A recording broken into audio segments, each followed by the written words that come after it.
प्यारे बच्चों, गर्मियों के मौसम में एक चूंटी बहुत प्यासी थी।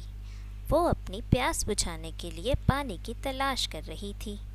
बहुत तलाश के बाद आखिरकार उसे एक पानी की नदी नज़र आई। वो बहुत खुश हुई और जल्दी से नदी की तरफ पानी पीने गई।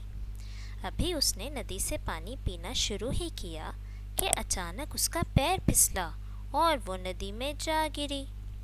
चूंटी ने ज़ोर ज़ोर से चिल्लाना शुरू कर दिया।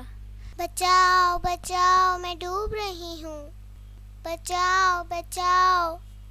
उसी नदी के पास दरख्त पर एक फाख्ता बैठी ये सारा माजरा देख रही थी। उसे चूंटी पर तरस आ गया।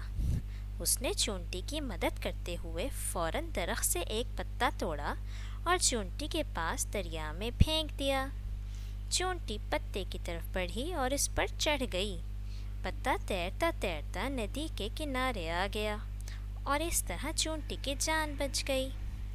चूंटी पत्ते से उतर गई और उसने दरख्त पर बैठी हुई फाख्ता की तरफ देखा और उसका शुक्रिया अदा किया और उससे वादा किया कि कभी वो भी फाख्ता की मदद ज़रूर करेगी।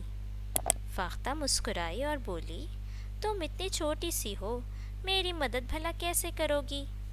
ये कहकर फाख्ता दरख्त से उड़ गई। कुछ दिनों के बाद एक दिन एक शिकारी उस नदी की तरफ आ गया। उसने फाख्ता को दरख्त पर बैठे देखा तो तीर कमान निकाला और निशाना बांधा। फाख्ता दरख्त पर बेखबर बैठी थी। अचानक चूंटी उधर आ गई। उसने शिकारी को निशाना बांधे देखा तो तेजी से शिकारी की तरफ गई और उसको काट लिया, जिस पर शिकारी की चीख निकल गई। तीर कमान से निकलकर सनसनाता हुआ कहीं इधर से उधर निकल गया। उधर फाख्ता ने शिकारी की चीख सुनी तो वो फुर से उड़ गई और इस तरह फाख्ता की जान बच गई। नन्ही सी चूंटी ने फाख्ता की जान बचाकर उसकी नेकी का सिला दे दिया। फाख्ता ने चूंटी का शुक्रिया अदा किया। अब फाख्ता को एहसास हुआ कि किसी के छोटे बड़े होने से कोई फ़र्क नहीं पड़ता, बल्कि कोई भी कभी भी किसी के काम आ सकता है। प्यारे बच्चों, इस कहानी से हमें सबक मिलता है कि कभी किसी को छोटा या हकीर नहीं समझना चाहिए।